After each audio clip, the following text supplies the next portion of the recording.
Selamat pagi Bapak Ibu Saudara yang saya kasihi dalam Tuhan Yesus Kristus. Pagi hari ini saya ingin menyampaikan satu firman Tuhan yang saya berikan tema ketukan di tengah malam. Berbicara soal tengah malam, itu jelas merupakan suatu tanda bahwa kepekatan dan kegelapan yang begitu luar biasa. Mungkin kalau bulan lagi purnama, malam tidak menjadi pekat. Tapi ketika bulan tidak bersinar, maka sulit untuk bisa melihat orang lain yang mungkin berada di hadapan kita. Sehingga saudaraku, Alkitab menggambarkan hal ini. Kegelapan malam sebagai sesuatu waktu di mana disitulah kedatangan Tuhan untuk kedua kalinya. Untuk menyapa kita kembali. Dan ini merupakan sesuatu yang akan terjadi dalam waktu yang dekat. Sehingga saudaraku, ketika Yesus memberikan perumpamaan tentang 5 gadis yang pandai dan 5 gadis yang bodoh. Di situ dia mengatakan bahwa sebenarnya mereka sedang menantikan mempelai laki-laki itu memasuki rumah. Dan mempelai itu datang pada waktu malam. Mereka berjaga-jaga dengan minyak yang ada dalam kandilnya mereka masing-masing. Tapi 5 gadis yang bodoh itu kekurangan minyak pada saat itu. Saudara, satu pertanyaan yang mungkin akan saya sampaikan pada saudara. Bagaimanakah sikap orang Kristen dan gereja pada waktu tengah malam ini? Apakah kita sudah siap dengan apa yang akan terjadi? Saudaraku, kalau kita melihat hari-hari ini, dunia sedang mengalami kegelapan yang luar biasa. Salah satunya adalah kegelapan kesehatan yang sedang kita alami hari-hari ini. COVID-19 belum selesai, belum berlalu. Masih terus berkembang dan berkembang, bahkan bermutasi dan bermutasi. Yang mengakibatkan COVID ini semakin ganas, semakin menular. Dunia gelap menantikan hal ini. Akibatnya apa, saudaraku? Dunia mengalami kekelaman dalam ekonomi. Lihat, saudaraku, negara-negara di dalam dunia ini, bukan hanya Indonesia yang bakal akan terjadi resesi, tapi dunia yang lain. Mereka sehari-hari ini sudah memasuki dalam masa-masa resesi yang luar biasa. Politik yang bergejolak. Politik yang hari-hari ini banyak memberikan kesengsaraan bagi orang-orang yang hidup di dalamnya. Negara-negara hari-hari ini sedang berperang melawan bangsanya sendiri. Kekelaman spiritual. Banyak orang yang sudah tidak lagi percaya pada Tuhan. Gereja sudah banyak ditinggalkan. Beribadah sudah banyak ditinggalkan. Yang dicari adalah bagaimana mereka bisa memuaskan keinginan diri mereka sendiri. Kekelaman moral. Hari-hari ini coba lihat, saudaraku. Berapa banyak korupsi-korupsi yang tertangkap. Korupsi yang begitu luar biasa besarnya. Bukan hanya itu, pelecehan-pelecehan seksual yang ada di tengah-tengah kita. Perkosaan-perkosaan yang ada di tengah-tengah kita.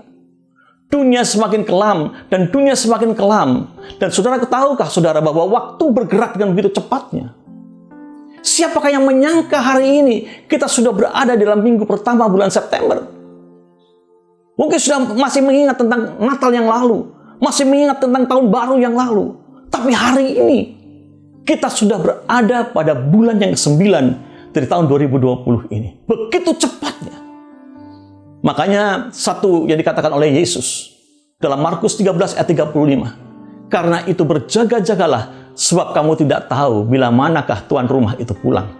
Menjelang malam atau tengah malam atau larut malam atau bahkan pagi-pagi buta. Kita tidak tahu.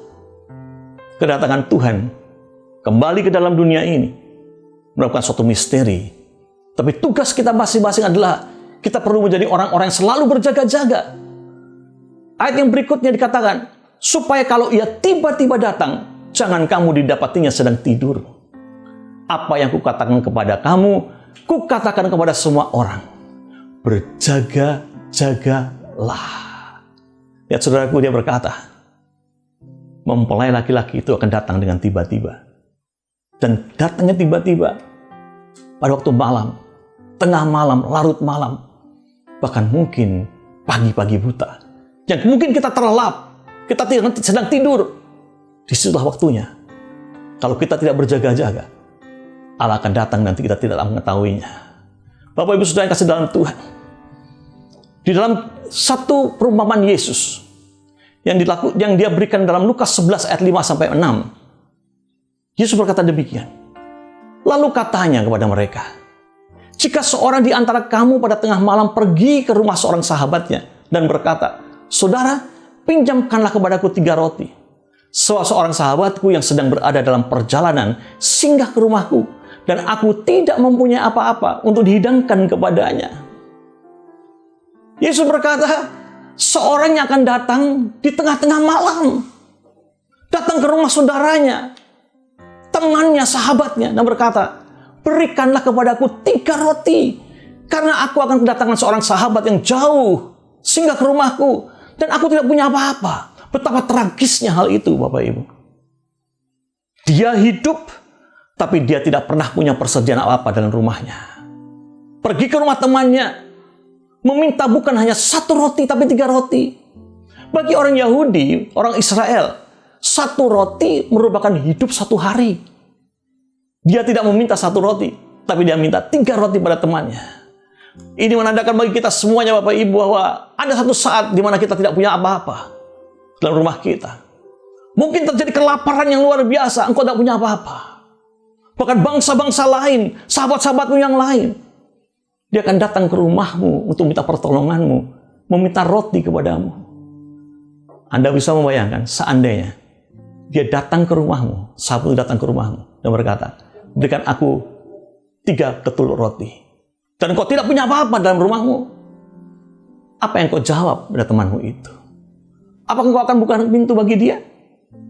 Apakah engkau akan menerima dia dengan baik-baik saja? Atau bagaimana? Maka saudaraku, kita perlu untuk menjadi orang-orang hari-hari ini yang memikirkan bahwa kita perlu menjadi orang-orang yang selalu berada dekat dengan Tuhan. Maka saudaraku, ketika suatu hari para murid berkata kepada Tuhan Yesus, Guru, ajarilah kami untuk berdoa. Maka Yesus berkata, kalau kau ingin berdoa, berdoalah seperti demikian. Dan satu kata yang tuliskan di dalam doa Bapa kami yang Yesus ajarkan pada mereka. Dan doa Bapa kami, saudaraku, dalam setiap renungan pagi saya selalu berdoa tentang doa Bapa kami ini. Dan salah satu kata yang dikatakan di situ adalah, berilah kami pada hari ini makanan kami yang secukupnya. Cukup untuk sehari. 1 ketul roti mencukupkan diri dengan apa yang diberkati oleh Tuhan. Dan itu sebenarnya yang harus kita lakukan. Tapi saudaraku, kalau kita berbicara soal roti, roti berbicara soal Tuhan Yesus sendiri. Bukankah dia berkata, akulah roti hidup itu? Apakah engkau punya cukup roti dalam dirimu? Cukup roti dalam rumahmu yang bisa engkau bagikan bagi orang lain? Dengar baik-baik apa yang saya katakan. Bila kita masih meminta buat diri kita sendiri, kita masih berada dalam level doa anak sekolah. Tetapi bila kita berdoa meminta bagi orang lain, kita telah lulus sebagai orang Kristen. Orang Kristen tidak hanya berdoa bagi dirinya sendiri, tapi orang Kristen berdoa bagi banyak orang, bagi orang-orang lain. Mereka yang membutuhkan.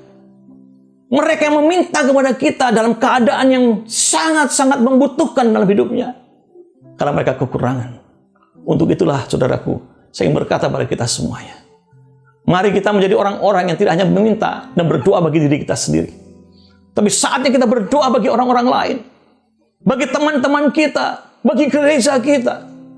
Bagi para pemimpin kita. Bagi keluarga kita. Untuk itu kita perlu menjadi pendoa syafaat. Yang tidak berdoa bagi dirimu sendiri. Tapi berdoa bagi orang-orang lain.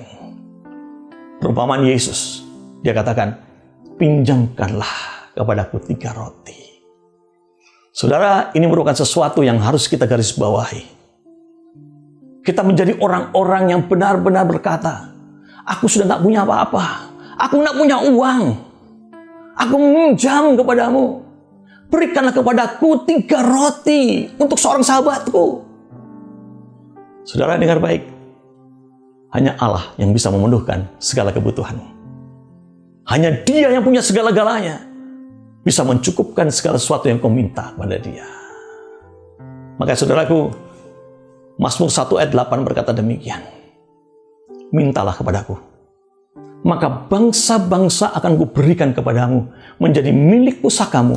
Dan ujung bumi menjadi kepunyaanmu.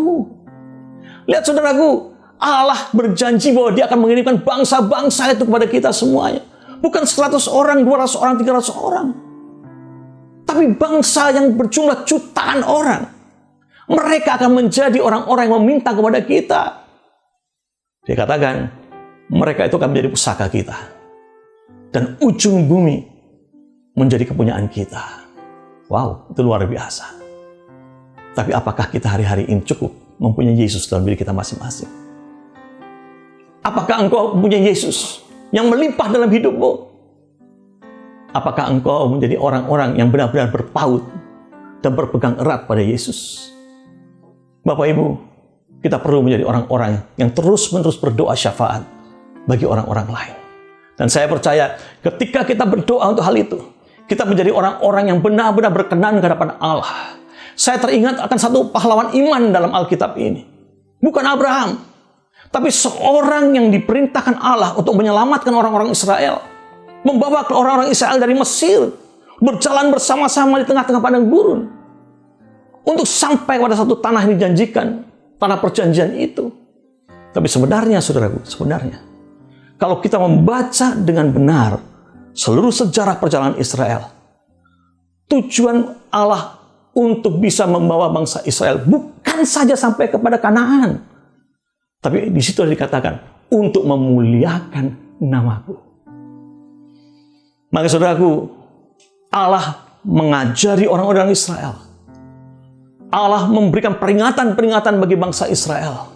Bahkan Allah menunjukkan murkanya bagi bangsa Israel. Berapa banyak bangsa itu yang dibunuh oleh Allah. Tapi saudaraku, Musa yang merupakan seorang yang berdiri di antara celah Allah dan Israel. Dia berkata begini pada Tuhan. Tuhan, hapuskan namaku dari kitab kehidupan. Asalkan Israel engkau selamatkan. Dia tidak memikirkan tentang dirinya. Walaupun dia ada di tengah-tengah bangsa Israel. Mengalami murka Tuhan, juga dia rasakan murka Tuhan itu. Ketika bangsa Israel tidak lagi mau mana, dan mereka memintakan daging pada saat itu, Musa juga bisa merasakan. Dan Musa berkata, Tuhan, hapuskanlah namaku dari kitab kehidupan. Asalkan Israel engkau selamatkan. Dia tidak meminta untuk dirinya, tapi meminta untuk bangsanya. Kita perlu menjadi orang-orang yang menjadi pendoa syafaat hari-hari ini. Berdoa bagi orang lain. Yang kedua, Bapak Ibu, kita harus menjadi orang-orang yang berdoa dengan berani dalam meminta. Saya percaya, saudaraku, bahwa ketika tengah malam itu terjadi, kita perlu berkata pada teman kita, pinjamkanlah 3 roti itu. Bukan kita membeli. Meminjam sangat sulit bagi kita ini. Mungkin juga kita kekurangan untuk bisa memberikan dan meminjamkan pada orang lain. Jangan engkau meminta hal yang kecil pada Allah. Mintalah hal-hal yang besar. Bukankah Allah kita adalah Allah yang maha besar? Sehingga dia sanggup memberikan apa yang engkau mau. Bahkan saudaraku, dalam Lukas 11 ayat 8 dikatakan, aku berkata kepadamu, sekalipun ia tidak mau bangun dan memberikannya kepadanya, karena orang itu adalah sahabatnya yang tidak malu itu, ia akan bangun juga dan memberikan kepadanya apa yang diperlukannya. Saya bisa membayangkan, saudaraku, orang ini ketika dia sampai kepada rumah sahabatnya, dia mengetuk pintu, bukan dengan ketukan yang pelan, bukan dengan ketukan yang sedang, tapi dia menggedor pintu sahabatnya itu. Sampai-sampai, saudaraku, gedoran pintu diterdengar oleh semua tetangga-tetangganya. Tetangga-tetangga bangun melihat apa yang terjadi. Bahkan, saudaraku, anjing-anjing mulai menggonggong. Semua orang terbangun mendengar gedoran ini. Dan saudaraku, dikatakan, ia menjadi sahabat yang tidak tahu malu. Karena apa, saudaraku? Dia dalam keadaan putus asa. Dia tidak punya apa-apa. Dia perlu roti itu. Dan itu akan terjadi ketika nanti bangsa-bangsa akan datang kepadamu. Menggedor pintumu dan berkata, aku mau Yesus, aku mau Yesus, aku mau Yesus. Sudah siapkah kita? Kalau kita sendiri tidak pernah penuh dengan Yesus itu sendiri dalam diri kita masing-masing. Maka saudaraku, perlu kita berdoa dan berdoa. Bahkan doa dalam keputusasaan. Karena doa orang benar, bila dengan yakin didoakan, sangat besar kuasanya. Pertanyaannya, apakah kita telah punya cukup roti dalam rumah kita? Sudahkah kita bisa membagikan bagi orang lain? Engkau tidak pernah bisa berbagi kalau engkau tidak pernah mempunyai dalam kehidupanmu. Yang ketiga, saudaraku, berani berpegang erat pada Tuhan. Saudara, saya teringat akan satu kisah, yaitu tentang seorang yang bernama Yakub dalam Alkitab. Ketika Yakub bersama dengan istri-istrinya dan juga anak-anaknya menyeberangi Sungai Yabok, maka dia bertemu dengan seseorang di sana yang ternyata adalah seorang malaikat. Mereka bergumul, mereka bergulat bersama-sama. Dan pada akhirnya, saudaraku, malaikat itu tidak bisa mengalahkan Yakub. Apa yang dilakukan malaikat itu? Dia memukul pangkal paha daripada Yakub. Terpelecoklah pangkal pahanya itu. Dia menjadi cacat dalam hidupnya. Tapi saudaraku, apakah itu memberhentikan dia untuk bergumul dengan Allah? Tidak. Dia terus berpegang kepada malaikat itu. Sampai-sampai malaikat itu berkata demikian, biarkanlah aku pergi karena fajar telah menyingsing. Yakub berkata, walaupun fajar menyingsing, bahkan sinar matahari menjadi terang, aku tidak akan melepaskan engkau.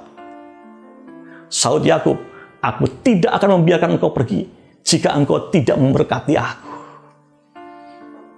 Begitu desperate-nya, begitu rasa putus asanya Yakub.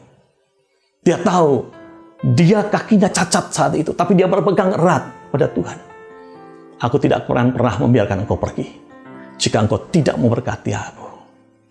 Saya percaya, saudaraku, malaikat itu merasakan bahwa inilah sebenarnya doa yang benar-benar tidak mau berhenti sebelum ada jawaban yang kuberikan kepadamu. Maka kata malaikat itu, hari ini namamu bukan lagi Yakub, tapi Israel. Sebagai anak raja Israel, dan dia memberkati Yakub dengan berlimpah. Saya ingin katakan pada kita semuanya, tidak pernah akan ada berkat yang datang kepadamu kalau engkau tidak bergumul dan memegang erat-erat Tuhan. Kadang-kadang kita perlu berdoa dalam keputusasaan. Dan saya percaya itu yang terjadi. Walaupun Yakub menjadi cacat karena terpukul pangkal pahanya, dia tidak pernah berhenti untuk memegang erat pada Tuhan. Tidak ada kemenangan tanpa penderitaan. Dan tidak ada kebangunan rohani tanpa pengorbanan. Berdoalah doa yang besar. Kita tidak meminta 1 roti, tapi kita meminta 3 roti pada Allah. Biar dia memenuhkan kita, memenuhi kita. Dan saya ingin berkata pada kita semuanya, Bapak Ibu, sesungguhnya suatu bangsa akan datang dari tanah utara. Suatu suku bangsa yang besar akan bergerak maju dari ujung bumi. Dituliskan dalam kitab Yeremia 6 ayat 22. Bersiapkah kita? Kalau bangsa ini datang dari utara, satu suku bangsa yang besar dan bergerak maju pada kita, sudah siapkah kita untuk bisa memberikan kepada mereka? Maka doa kita yang terakhir yang berkata demikian seperti dalam Matius 7 ayat ke-7. Mintalah, maka engkau akan diberikan. Carilah, maka engkau akan menemukan. Ketuklah pintu, maka pintu akan dibukakan bagi engkau. Bersiaplah saudara untuk hal ini. Mari berdoa, doa syafaat. Jangan bagi dirimu, tapi bagi orang lain. Mari kita berdoa. Ya Tuhan, kami bersyukur, terima kasih kepadamu. Pagi hari firman-Mu berkata dengan jelas kepada kami. Kami sedang berada di tengah malam ya Bapa, di mana kedatangan-Mu kedua kali sudah sangat singkat waktunya. Untuk itu Tuhan, tetap bersama-sama dengan kami. Kami mau berjaga-jaga terus-menerus ya Tuhan. Dan kiranya Engkau memberikan kekuatan pada kami ya Bapa. Dan berkatilah setiap mereka yang mendengarkan firman-Mu ini ya Tuhan. Berkati mereka dalam nama Bapa, Anak, dan Roh Kudus. Bukakan tingkap-tingkap langit bagi mereka. Dan curahkan berkat yang melimpah itu di dalam nama Tuhan Yesus Kristus. Amin.